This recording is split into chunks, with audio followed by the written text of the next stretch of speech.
आज का हमारा जो डिस्कशन है उसमें हम लोग ड्रिफ्ट वेलोसिटी के ऊपर बात करेंगे। तो ड्रिफ्ट वेलोसिटी स्टूडेंट्स हम लोगों ने लास्ट टाइम डिस्कस किया था कि ड्रिफ्टिंग क्या होता है। हम लोगों ने कहा था कि जब किसी भी कंडक्टर में मैं छोटा सा एक डेटा लेकर के स्टार्ट करता हूं। मैं एक छोटे से कैलकुलेशन के साथ चीजों को स्टार्ट करता हूं। कैलकुलेशन ये है स्टूडेंट्स मेरा कि सपोज करो कि हमारे पास एक कॉपर का पीस है। We have a piece of copper. इस कॉपर के पीस में आपको पता होना चाहिए इलेक्ट्रॉन डेंसिटी कितनी होती है। इलेक्ट्रॉन डेंसिटी मतलब number of electrons in unit volume. इसके यूनिट वॉल्यूम में कितने इलेक्ट्रॉन्स होते हैं। तो अगर हम ये जानना चाहें तो that is 10 to the power 29। इसमें 10 to the power 29 number of electrons होते हैं एक यूनिट वॉल्यूम में। यूनिट वॉल्यूम का मतलब 1 मीटर लंबा, 1 मीटर चौड़ा, 1 मीटर ऊंचा। इस कॉपर के अंदर जो ये इलेक्ट्रॉन्स हैं हाईली डेंस हैं, बहुत ही डेंस हैं। मतलब आप खुद ही इमेजिन करो कि इनका जो डेंसिटी है 1 मीटर क्यूब में 10 टू द पावर 29 है। और इस हाईली डेंस को हम लोग अगर कंसीडर करें तो ये जो माघ मेला की जो भीड़ होती है, जो सबसे बड़ी वाली भीड़ होती है, उससे भी कहीं ज्यादा है, उससे बहुत टाइम्स ज्यादा है। तो हम लोग का ये 10 टू द पावर 9 पर मीटर क्यूब इलेक्ट्रॉन्स होते हैं कॉपर में।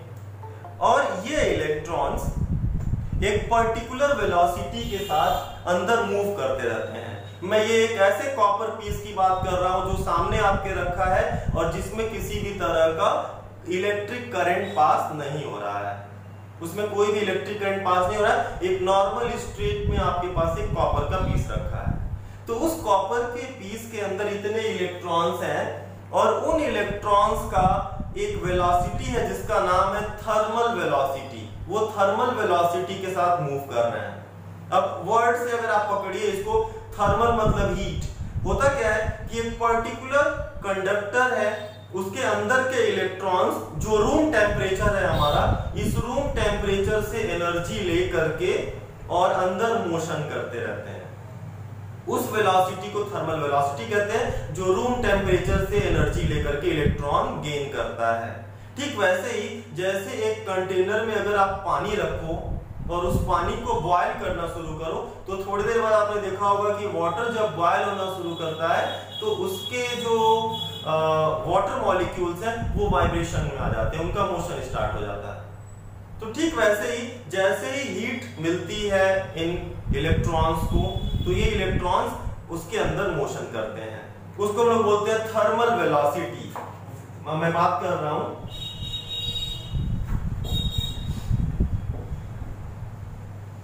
Thermal velocity. तो जो थर्मल वेलोसिटी है इलेक्ट्रॉन्स की वो कितनी है? बहुत ही हाई है। थर्मल वेलोसिटी बहुत हाई है। कितनी है? That is about two 10 to the power 6 metre पर सेकेंड। थर्मल वेलोसिटी बहुत हाई है। लाइट की स्पीड से बस 2 पावर ही कम है। तो थर्मल वेलोसिटी है उनकी 10 टू द पावर 6 मीटर पर सेकेंड। तो ये हो गया उनका थर्मल वेलोसिटी। तो मैं कुछ डेटा लिख रहा हूं जो हमारे लिए इंटरेस्टिंग होगा। पहला, उनका इलेक्ट्रॉन डेंसिटी बहुत हाई है। दूसरा, उनकी थर्मल वेलोसिटी बहुत हाई है। और तीसरा, जब वो इलेक्ट्रॉन्स आगे बढ़ रहे हैं इस थर्मल वेलोसिटी के साथ तो वो क्या हो रहा है कि वो अपने आगे आने वाले एटम्स, मॉलिक्यूल्स या इलेक्ट्रॉन के साथ टकरा जाएंगे, क्योंकि बहुत भीड़ है वहां पे, बहुत ज्यादा डेंसिटी है। वो जाके कोलिजन कर जा रहे हैं और जब वो कोलिजन करेंगे तो 2 सक्सेसिव कोलिजन के बीच का जो टाइम होता है, एक कोलिजन किया फिर आगे बढ़ा, फिर टकराया, फिर आगे बढ़ा, तो 2 कोलिजन के बीच का वो जो टाइम पा रहा है उसको हम लोग वहां पे रिलैक्सेशन टाइम से डिनोट करते हैं। तो हमने कहा कि हमारा इलेक्ट्रॉन एक हाई स्पीड से अंदर मोशन कर रहा है, लेकिन तब भी अंदर इलेक्ट्रॉन मोशन में है। फिर भी हम अगर एक कंडक्टर आपके सामने रख दिया जाए तो उस कंडक्टर के अंदर के इलेक्ट्रॉन मोशन में तो है, लेकिन हम बोलते हैं कि उसमें करंट 0 है। आपके पास ये कंडक्टर रखा है, इसके अंदर के इलेक्ट्रॉन्स मोशन में है, बट फिर भी आप बोलते हो कि इस कंडक्टर में जो करंट है वो 0 है। करंट कब आता है? जब इस कंडक्टर को हम लोग कब बैटरी से कनेक्ट करेंगे। जब बैटरी से कनेक्ट करोगे तब तो करंट आएगा। लेकिन अगर एक नॉर्मल स्टेट में रखा हुआ कंडक्टर तो इस कंडक्टर के अंदर हम बोलते हैं करंट जीरो है। तो ये जो जीरो करंट है, इसका रीजन अगर आपसे मैं पूछूं कि क्या ऐसा हो रहा है कि इलेक्ट्रॉन का मोशन हो रहा है, मैंने बताया कि इलेक्ट्रॉन क्यों मूव कर रहे हैं, क्योंकि वो रूम टेम्परेचर से एनर्जी ले रहे हैं और उस एनर्जी को लेकर के वो अंदर मोशन कर रहे हैं, फिर भी करंट जीरो है। जबकि करंट का डेफिनेशन होता है फ्लो ऑफ चार्जेस, अंदर चार्जेस का मोशन हो रहा है लेकिन फ्लो नहीं हो रहा है। फ्लो मतलब इलेक्ट्रॉन रैंडम मोशन कर रहे हैं, वो एक फिक्स डायरेक्शन में नहीं जा रहे हैं। और एक रूम टेम्परेचर पे जो इलेक्ट्रॉन का मोशन है, उससे जो नेट करंट है, नेट करंट वो जीरो हो जा रही है। नेट करंट इसलिए जीरो हो जा रही है कि हर एक इलेक्ट्रॉन अपनी वेलोसिटी से दूसरे इलेक्ट्रॉन को क्या कर रहा है, कैंसिल आउट कर रहा है। तो अंदर नेट करंट जीरो है। तो नेट करंट जीरो हो गया। अगर आप करंट लाना चाह रहे हो तो उस केस में आप क्या करोगे, आप क्या करोगे कि इस कंडक्टर को बैटरी से कनेक्ट करोगे। तो आज का जो हमारा टॉपिक है, इस टॉपिक में मैं 3 वर्ड्स को डिस्कस करूंगा और एक वर्ड है जो ड्रिफ्ट वेलोसिटी, उसका हम लोग डेरिवेशन करेंगे। तो हम लोग स्टूडेंट्स स्टार्ट करते हैं अपना ये डिस्कशन का जो 3 वर्ड्स हैं। पहला मेरा जो वर्ड है उसका नाम है थर्मल वेलोसिटी। पहला जो हम लोग का वर्ड है उसका नाम है थर्मल वेलोसिटी। थर्मल वेलोसिटी क्या होती है? तो मैंने कहा thermal velocity is the velocity gained by the electron at room temperature. Room temperature पे इलेक्ट्रॉन जो वेलोसिटी को गेन करेगा उस रूम टेम्परेचर की हीट एनर्जी से, उसको हम लोग बोलेंगे थर्मल वेलोसिटी। लेकिन हर इलेक्ट्रॉन के पास थर्मल वेलोसिटी तो है, लेकिन अगर पूरे कंडक्टर का एवरेज थर्मल वेलोसिटी आप निकालोगे तो वो जीरो होगा। पूरे कंडक्टर का एवरेज थर्मल वेलोसिटी जीरो होगा, क्योंकि मैंने कहा हर एक इलेक्ट्रॉन और दूसरे इलेक्ट्रॉन की वेलोसिटी को क्या कर दे रहा है, कैंसिल आउट कर रहा है। तो ओवरऑल पूरे कंडक्टर का थर्मल वेलोसिटी जीरो होता है। तो थर्मल वेलोसिटी क्या है? Thermal velocity is the velocity gained by electron at room temperature. चाहो तो तुम इसको अपने कॉपी पे नोट डाउन कर सकते हो। Velocity gained by an electron at room temperature is the thermal velocity. लेकिन जो एवरेज थर्मल वेलोसिटी होती है, जो एवरेज थर्मल वेलोसिटी होती है वो क्या होती है? वो जीरो होती है। एवरेज थर्मल वेलोसिटी जीरो होती है। ये हमारा हो गया थर्मल वेलोसिटी। हर इलेक्ट्रॉन के पास थर्मल वेलोसिटी है, लेकिन पूरे कंडक्टर की थर्मल वेलोसिटी क्या है? जीरो है। ये पहला स्टेटमेंट हो गया। दूसरा स्टेटमेंट हमारा आता है, अब हमने क्या किया, अपने उस कंडक्टर को बैटरी से कनेक्ट किया और एक बैटरी से कनेक्ट कर दिया। बैटरी से कनेक्ट करना, ये वर्ड बहुत ही देहाती टाइप का लगता है। ये जो वर्ड है बैटरी से कनेक्ट कर दिया, ये बहुत ही देहाती टाइप का है। बैटरी से कनेक्ट करना वर्ड बहुत अच्छा नहीं है। हम लोग बोलेंगे हमने इस कंडक्टर के क्रॉस पोटेंशियल डिफरेंस लगाया। ये हमारा एक फिजिक्स का अच्छा वर्ड रहेगा। तो हमने इस कंडक्टर के क्रॉस पोटेंशियल डिफरेंस अप्लाई किया। पोटेंशियल डिफरेंस अप्लाई करने के बाद क्या होगा, जैसे ही आप पोटेंशियल डिफरेंस अप्लाई करोगे, इस कंडक्टर के अंदर एक इलेक्ट्रिक फील्ड क्रिएट होगी। पोटेंशियल डिफरेंस आपने अप्लाई किया, ये पॉजिटिव टर्मिनल, वो नेगेटिव टर्मिनल, या फिर आप ऐसे बोलोगे ये हायर पोटेंशियल पे है और ये लोअर पोटेंशियल पे है। और जैसे ही हमने बैटरी कनेक्ट किया, बैटरी कनेक्ट करने के बाद एक पोटेंशियल डिफरेंस क्रिएट हुआ। पोटेंशियल डिफरेंस के बाद इसके अंदर एक इलेक्ट्रिक फील्ड जनरेट होगी। इलेक्ट्रिक फील्ड का डायरेक्शन आपने पढ़ा था, हायर पोटेंशियल से लोअर पोटेंशियल की तरफ होता है। इलेक्ट्रिक फील्ड का डायरेक्शन हायर पोटेंशियल से लोअर पोटेंशियल की तरफ होता है। तो इलेक्ट्रिक फील्ड क्रिएट हो गया अंदर। और आपने पढ़ रखा था कि कंडक्टर के अंदर इलेक्ट्रिक फील्ड जीरो होता है। ये हम लोगों ने बोला था स्टेटमेंट इलेक्ट्रोस्टैटिक में कि inside a conductor electric field is zero, लेकिन यहाँ पे इलेक्ट्रिक फील्ड जीरो नहीं है, यहाँ पे इलेक्ट्रिक फील्ड है। और ये इलेक्ट्रिक फील्ड आने के बाद जो हमारे कंडक्टर के इलेक्ट्रॉन्स होंगे वो मूव करना शुरू करेंगे। तो कंडक्टर के इलेक्ट्रॉन्स हमारे मूव करेंगे। इलेक्ट्रॉन्स का मोशन हमेशा इलेक्ट्रिक फील्ड के अपोजिट होता है। तो इलेक्ट्रॉन्स का मोशन इलेक्ट्रिक फील्ड के अपोजिट स्टार्ट हो गया, इलेक्ट्रॉन्स का मोशन स्टार्ट हो गया। बट क्वेश्चन ये अराइज होता है कि क्या ये इलेक्ट्रॉन्स हमारे एक साथ आगे बढ़ पाएंगे? नहीं बढ़ पाएंगे, क्योंकि डेंसिटी बहुत हाई है, इलेक्ट्रॉन का बहुत ज्यादा पैकिंग है वहां पे, और इलेक्ट्रॉन जैसे ही आगे बढ़ेगा तो वो टकरा जाएगा, जैसे ही आगे बढ़ेगा तो वो टकरा जाएगा, उसका कोलिजन हो जाएगा। तो जो ये कोलिजन हमारा हो रहा है, इस दो सक्सेसिव कोलिजन के बीच का जो टाइम होगा उसको हम लोग बोलेंगे relaxation time. The time interval between two successive collision is relaxation time is wrong, not time, average time. Average time between two successive collision is the relaxation time. आगे average लगेगा, क्योंकि मिलियन ट्रिलियन से भी ज्यादा electron है, बहुत सारा collision हो रहा है, बहुत अलग अलग रिलैक्सेशन टाइम निकल के आ जाएगा। इसीलिए हम लोग एवरेज रिलैक्सेशन टाइम बोलेंगे, एवरेज थर्मल वेलोसिटी बोलेंगे। तो average relaxation time is what time? It is the average time interval between two successive collision. दो सक्सेसिव कोलिजन के बीच का जो एवरेज टाइम होता है उसको हम लोग रिलैक्सेशन टाइम बोलते हैं। तो रिलैक्सेशन टाइम, पहला वर्ड था थर्मल वेलोसिटी और दूसरा है relaxation time. Relaxation time, relaxation time को हम लोग टो से, जो टाउ टॉर्क वाला आपने टाउ बोलते थे ना, टॉर्क वही वाला है, टो से इसको हम लोग डिनोट करेंगे। तो average relaxation time is the toe. दो सक्सेसिव कोलिजन के बीच का टाइम नहीं, दो सक्सेसिव कोलिजन के बीच का जो एवरेज टाइम होगा that is the relaxation time. तो रिलैक्सेशन टाइम हमने पढ़ा।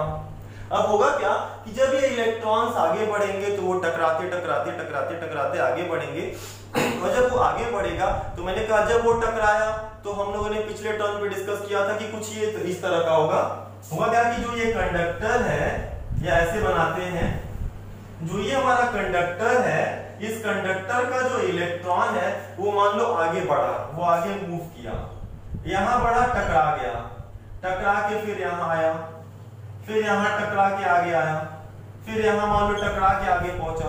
क्या हो रहा है? जैसे ही आगे बढ़ रहा है कोलिजन हो जा रहा है, फिर इधर जा रहा है, रैंडमली इधर उधर मोशन में, फिर एक इधर आया, फिर वापस यहां आ गया। तो देखो इसका स्टार्टिंग हुआ ए से स्टार्ट किया इसने, और ये इतना मोशन किया, बहुत इसने उछल कूद मचाया, रैंडमली बहुत जगहों पे गया, इधर गया, उधर गया, इधर गया, उधर गया, चारों तरफ गया, लेकिन उसका जो शिफ्टिंग हुआ, जो उसका टारगेट था, इलेक्ट्रॉन का टारगेट था एक एंड से दूसरे एंड पे पहुंचना, तो उस डायरेक्शन में वो कितना मूव कर पाया है? बस इतना शिफ्ट कर पाया। यानी कि जो वो खिसक रहा है अपने डायरेक्शन में, चल तो बहुत रहा है इधर उधर, लेकिन जो उसका शिफ्टिंग है दूसरे एंड की तरफ वो बहुत स्लो हो रही है।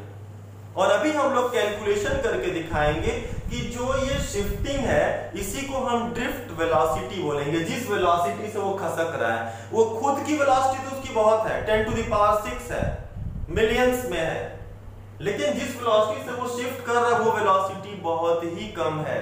इसके शिफ्ट करने की वेलोसिटी है students 10 to the power -5 metre पर सेकंड। इतना स्लो आगे बढ़ पा रहा है। अगर 10 मीटर लंबा वायर हो और अगर उसमें इलेक्ट्रॉन को एक एंड से दूसरे एंड तक पहुंचना हो तो उसमें वो पहुंचने में लगभग 30 सेकेंड्स लगा देगा। 30 सेकेंड्स में वो पहुंचेगा एक एंड पे। यानी कि उसकी अगर एक्चुअल वेलोसिटी हम देखें तो अगर उस वेलोसिटी से जाना होता तो वो तुरंत निकल जाता, लेकिन उसकी एक्चुअल वेलोसिटी से वो नहीं आगे बढ़ पा रहा है। बढ़ तो रहा है लेकिन कोलिजन्स की वजह से वो रुक रहा है। एक हाइपोथेसिस है, एक मतलब कॉन्सेप्ट डेवलप किया गया है, कोई देख नहीं रहा है इसको, एक हाइपोथेसिस जो फिट बैठता हमारे कैलकुलेशंस पे। तो वो आगे बढ़ रहा है, आगे बढ़ता जा रहा है, लेकिन कैलकुलेशन ही कहता है कि वो आगे बढ़ रहा है, टकरा रहा है, आगे बढ़ रहा है, टकरा रहा है। तो उसका जो शिफ्टिंग है, इस शिफ्टिंग को हम लोग बोलेंगे ड्रिफ्टिंग, और जिस वेलोसिटी से वो आगे घसक रहा है उसको हम लोग बोल रहे हैं ड्रिफ्ट वेलोसिटी। तो ड्रिफ्ट वेलोसिटी क्या होता है, ध्यान से सुनना, most important definition. Drift velocity is the average velocity acquired by the electron when it passes from one end to another. एक एंड से दूसरे एंड में जाने में जो वो एवरेज वेलोसिटी एक्वायर कर रहा है, जिस वेलोसिटी से वो एक एंड से दूसरे एंड की तरफ जा रहा है, उसको हम लोग क्या बोल रहे हैं, हम उसको बोल रहे हैं ड्रिफ्ट वेलोसिटी। तो हम लोगों ने तीन चीजों पे बात किया। पहला हम लोगों ने कहा थर्मल वेलोसिटी। तो थर्मल वेलोसिटी वो वेलोसिटी है जिस वेलोसिटी से हमारा इलेक्ट्रॉन उस कंडक्टर के अंदर रूम टेम्परेचर से एनर्जी लेकर के मूव कर रहा है, that is the thermal velocity. जिस दो कोलिजन के बीच का जो टाइम लग रहा है उसको हम लोगों ने बोला रिलैक्सेशन टाइम, और मैंने बार बार कहा टाइम नहीं बोलना, एवरेज टाइम। और लास्ट आया ड्रिफ्ट वेलोसिटी। तो जिस वेलोसिटी से हमारा इलेक्ट्रॉन खिसक रहा है दूसरे एंड की तरफ, अपनी पोजीशन को बढ़ा पा रहा है आगे की तरफ, उसको हम लोग यहाँ पे ड्रिफ्ट वेलोसिटी बोले। तो average velocity of electron when it crosses from one end to another is the drift velocity. ये तीन डेफिनेशंस आपको आने चाहिए अच्छे से, और इन तीनों डेफिनेशंस भी डायरेक्ट पूछे जा सकते हैं, और हम लोग आते हैं इसके कैलकुलेशन पे। मैं कैलकुलेशन करके दिखाता हूँ ड्रिफ्ट वेलोसिटी। बहुत सारे फैक्ट्स हम लोग समझेंगे यहाँ पे। तो आगे बढ़ते हैं स्टूडेंट्स। अभी अगर किसी को कोई डाउट हो तो वो पूछ सकता है।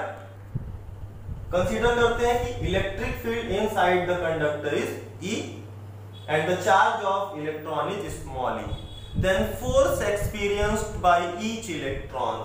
हर इलेक्ट्रॉन फोर्स कितना एक्सपीरियंस करेगा, F is equal to Q into E। आपने पहले दूसरे चैप्टर में पढ़ा था F is equal to Q into E, ये उन्होंने पढ़ा था। अगर इलेक्ट्रिक फील्ड में हम किसी चार्ज को प्लेस करें तो उसके ऊपर फोर्स का फॉर्मूला होता है F is equal to Q into E। Q क्या है, चार्ज, और यहाँ पे चार्ज हम क्या ले रहे हैं, electron. Charge is the electron, F is equal to E into E। और जब भी किसी बॉडी के ऊपर फोर्स लगेगा तो बॉडी क्या करेगा, असलरेट करेगा, उसके अंदर असलरेशन आएगा। और जब असलरेशन आएगा तो असलरेशन आने से जो फोर्स का फॉर्मूला होता है इज इक्वल टू क्या लिखते हैं, ma। याद है ना, F is equal to ma। ये फोर्स इसको कौन दे रहा है, इलेक्ट्रिक फील्ड। उस इलेक्ट्रिक फील्ड से चूंकि इलेक्ट्रॉन के पास मास भी है तो उसके अंदर असलरेशन आएगा, तो F is equal to ma। Acceleration पता चल गया। A की वैल्यू कैलकुलेट करो। A इज इक्वल टू क्या आ गया, E capital E by m। देखो अगर यहां से आप असलरेशन कैलकुलेट करो तो E capital E by m। Acceleration मिल गया कि हमारा इलेक्ट्रॉन किस असलरेशन से आगे बढ़ेगा। और एक खास बात है कि अगर हम इलेक्ट्रिक फील्ड को कांस्टेंट रखें, बच्चों जितने भी कैलकुलेशंस के रिजल्ट आएंगे आप हमेशा रिजल्ट को जरूर एनालाइज करना। मैं पहले ही चैप्टर से हर बार बोल रहा हूं, रिजल्ट को एनालिसिस करना सीखिए। और जो बच्चा रिजल्ट को एनालाइज किए रहेगा कि ये particular quantity in given quantity पे कैसे कैसे डिपेंड करती है, तो वो शायद बहुत अच्छा कर पाएगा। तो हमारा जो एक्सेलरेशन है, देखो किन किन चीजों पे डिपेंड कर रहा है। Small is the universal constant, electron का चार्ज नहीं बदलता है। Capital is the electric field, उसको हम चेंज कर सकते हैं। And m is the mass of electron, ये भी एक कांस्टेंट है। यानी कि एक्सेलरेशन डिपेंड कर रहा है केवल और केवल इलेक्ट्रिक फील्ड पे। जितना हाई इलेक्ट्रिक फील्ड दोगे उतना ज्यादा एक्सेलरेशन हो। तो हमने एक्सेलरेशन निकाला कि चार्ज का एक्सेलरेशन कितना हुआ।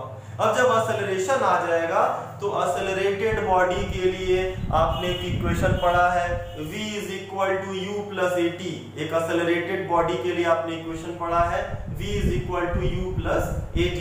तो हम लोग यहाँ पे उस एक्सेलरेटेड बॉडी का इक्वेशन लिखते हैं, since v is equal to u plus at। ध्यान से देखना, v is equal to u plus at। v हो गई जिस वेलोसिटी को उसने अचीव किया, और जो एवरेज वेलोसिटी वो अचीव करेगा उसको हम लोग बोलेंगे ड्रिफ्ट वेलोसिटी। तो ये हो गया vd। u मतलब इनिशियल वेलोसिटी, और इनिशियल वेलोसिटी का मतलब जिस इनिशियल वेलोसिटी से वो चल रहा था। तो स्टार्टिंग में वो किस वेलोसिटी से चल रहा था, आपने उसका नाम रखा था थर्मल वेलोसिटी। जब हमने इलेक्ट्रिक फील्ड अप्लाई नहीं किया था तो जिस वेलोसिटी से वो आगे बढ़ रहा था that was the thermal velocity. तो ये u क्या है, thermal velocity. a for acceleration निकाल चुके हो, और t फॉर टाइम टेकन। ये बताओ जब इलेक्ट्रॉन बढ़ के अपने ड्रिफ्ट वेलोसिटी को अचीव कर रहा है या अपने मैक्सिमम वेलोसिटी को अचीव कर रहा है, तो उस वेलोसिटी को अचीव करने में जो टाइम लग रहा है उसी को हमने बोला रिलैक्सेशन टाइम। हमने कहा कि average time interval between two successive collision, क्योंकि एक बार जब वो कोलिजन करेगा तब तो रुक जाएगा, फिर आगे बढ़ेगा, तो दो कोलिजन के बीच का जो टाइम होता है उसको हम लोग बोलते हैं रिलैक्सेशन टाइम। तो t is the relaxation time, जिसको हम लोग टो से रिप्रेजेंट कर रहे थे। हम क्या करने जा रहे हैं, हम जा रहे हैं इसमें वैल्यूज पुट करने, vd u के बारे में मैं लिख देता हूं, since u is equal to 0, u 0 है, u 0 क्यों है, because this is the average thermal velocity, u is the average thermal velocity, u 0 हो गया हमारा, और t की जगह पे क्या रखेंगे, tau, relaxation time. Right side पे नहीं दिख रहा थोड़ा, tau is the relaxation time, दिख जाएगा बेटे, tau is the relaxation time. हम सारी वैल्यूज को पुट करते हैं, पुट करो बच्चों इसमें, इस इक्वेशन में vd is equal to u 0 हो गया, a मतलब acceleration, e capital E by m, a is the acceleration, e capital E by m, और इनटू t की जगह पे टाउ रखो, टाउ। स्टूडेंट्स ये रिजल्ट बहुत इंपॉर्टेंट है, इस चैप्टर का बेस है, इस चैप्टर का कह सकते हो कि एकदम बेसिक, जो हम लोगों ने इलेक्ट्रोस्टैटिक का बेस क्या था, कूलम्स लॉ से स्टार्ट किया था, और वही लॉ देखो काफी टाइम तक चला था। सिमिलरली ये जो रिजल्ट आया ड्रिफ्ट वेलोसिटी का, हमारे अभी काफी टाइम तक यही चलेगा, और यहाँ का ये बेस है। हर बच्चे को ड्रिफ्ट वेलोसिटी का कॉन्सेप्ट क्लियर होना चाहिए, और ड्रिफ्ट वेलोसिटी के कॉन्सेप्ट में स्टूडेंट्स अगर हम लोग बात करें तो vd is the drift velocity, फिर वही चीज, रिजल्ट आया तुरंत एनालिसिस कर लो किन किन चीजों पे डिपेंड कर रहा है। ड्रिफ्ट वेलोसिटी डिपेंड कर रहा है e के ऊपर, इलेक्ट्रॉन के चार्ज के ऊपर, वो तो कांस्टेंट है। ड्रिफ्ट वेलोसिटी डिपेंड कर रहा है कैपिटल E के ऊपर, इलेक्ट्रिक फील्ड के ऊपर, उसको हम चेंज कर सकते हैं। vd डिपेंड कर रहा है इलेक्ट्रॉन के मास के ऊपर, वो भी कांस्टेंट है। vd डिपेंड कर रहा है टाउ के ऊपर, रिलैक्सेशन टाइम के ऊपर। क्या रिलैक्सेशन टाइम कांस्टेंट है? क्या रिलैक्सेशन टाइम चेंज हो सकता है? तो स्टूडेंट्स हमारा जो रिलैक्सेशन टाइम है वो डिपेंड करेगा टेम्परेचर के ऊपर, inversely proportional to the temperature. हमारा जो रिलैक्सेशन टाइम की बात करते हैं, हमारा ड्रिफ्ट वेलोसिटी किस बेस पे डिपेंड कर रहा है, इलेक्ट्रिक फील्ड के ऊपर। ड्रिफ्ट वेलोसिटी डिपेंड कर रहा है टाउ के ऊपर, रिलैक्सेशन टाइम के ऊपर, और relaxation time is inversely proportional to the temperature. Temperature जितना हाई करोगे इलेक्ट्रॉन्स का वाइब्रेशन उतना ज्यादा होगा, और हमारा रिलैक्सेशन टाइम उतना कम हो जाएगा। जितना जल्दी जल्दी वाइब्रेशन होगा कोलिजन का टाइम घट जाएगा। तो ये हमारा एक डिस्कशन था, हम लोगों ने यहाँ पे समझा कि ड्रिफ्ट वेलोसिटी का एक्सप्रेशन क्या है और ये किन किन पर्टिकुलर चीजों पे डिपेंड करता है। स्टूडेंट्स इसके बाद से हम लोग ड्रिफ्ट वेलोसिटी का ही कॉन्सेप्ट लेकर के इसी टॉपिक को आगे बढ़ाएंगे और बहुत अच्छे अच्छे अगले टॉपिक्स में डिस्कस करेंगे। तो thank you students, thank you so much.